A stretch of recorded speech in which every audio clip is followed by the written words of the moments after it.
Hello everybody, welcome to Azan Explains IB. In today's episode, we are going over Unit 1.1 Understanding Statement 1. And if you are a little bit confused as to why this video didn't come out earlier, well, for one, I was quite unorganized because of finals coming up, but also because I felt like this deserved a separate video by itself. After explaining some of the more harder topics, so you'll find that this is slightly easier to understand. Of course, if you have any questions about the topic, the comment section is always open, and I'm going to be responding to all the comments, to any questions at any time.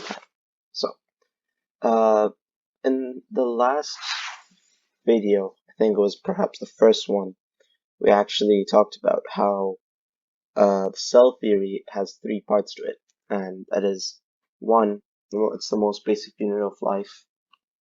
Two, all living things must be made of cells, and three, all cells come from pre-existing cells. So,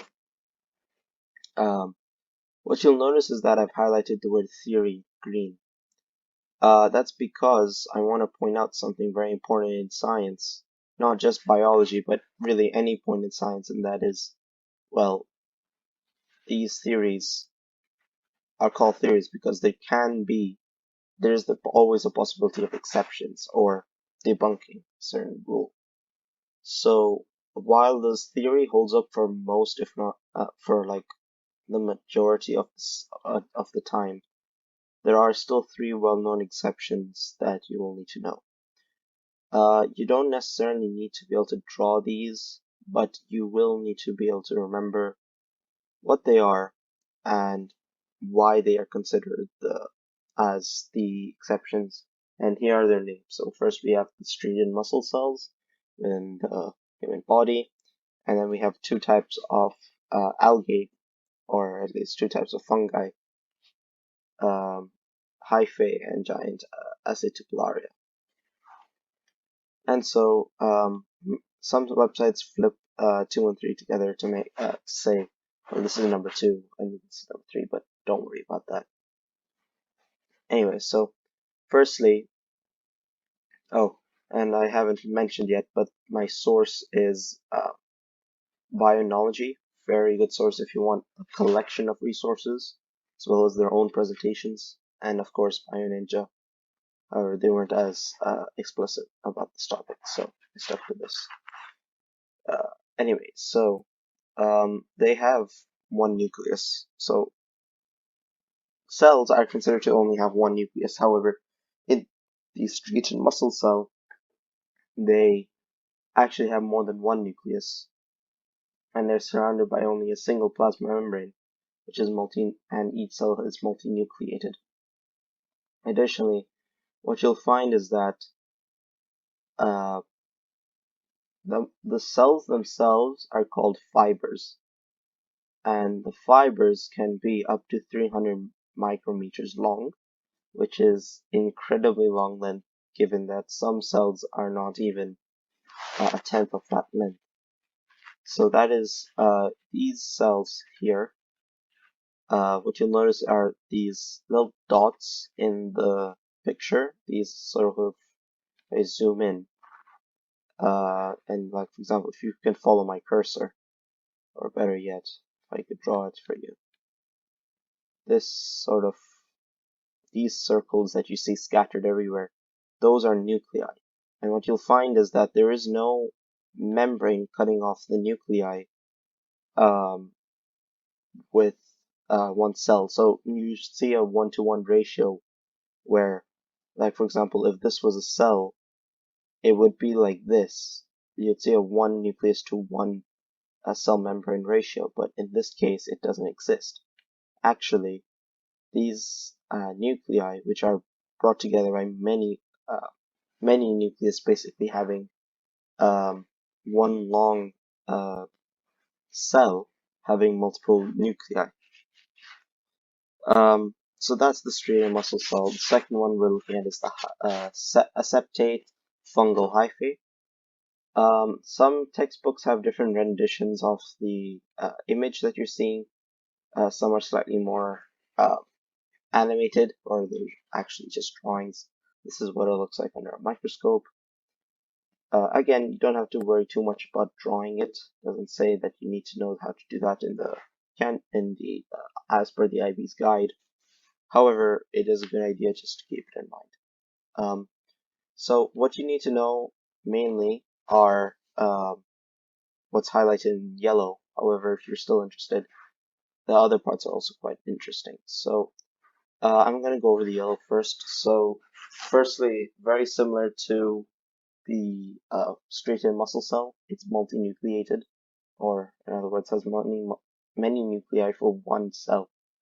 And it has what's known as continuous cytoplasm. What this means is that unlike normal cells, which are restrained, or rather, they have a similar to how a nucleus and a membrane will have a 1:1 ratio.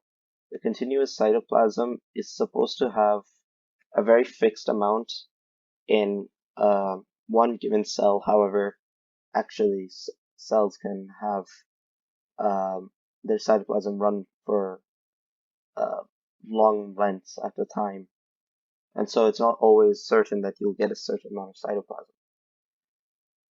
What you see here, sort of scribbled, or rather, funnily underlined, is the word challenges. It's because this exception and the third one, which we'll get into, is, or rather, all three of them, is that these cells are challenging parts of the cell theory and like the ideal cell, which is that when you challenge something, you're bringing on an exception which goes against what is considered the norm. So, it challenges that a cell must be a single unit. Well, like for example, hyphae, they aren't necessarily a single unit. They can be multiple and still be considered as one cell. And that's pretty much all you need to know. Mycelium is just the tubular networks which are formed, densely networked and condensed together. Those are called mycelium. And unlike a plant whose cell walls are made of cellulose, cell walls in hyphae are made of chitin.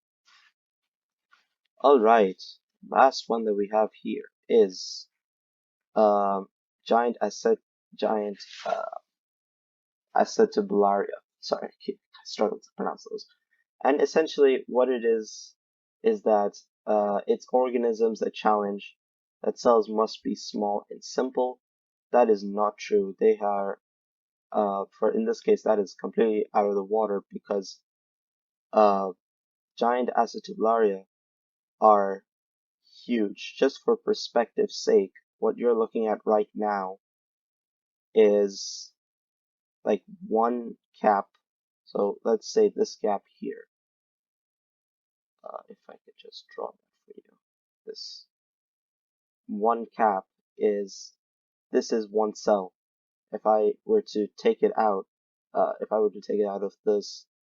the roots and show you a separate acetabularia, you'll find that this is one cell, and its nucleus is actually located in the rhizoid, which is what we're going to get into now. So, quite astonishing as to how large these cells can be. And they're complex because they're almost got like a plant structure where they have different parts which are very distinct to one another, making them complex in form. So for example, they have a bottom rhizoid.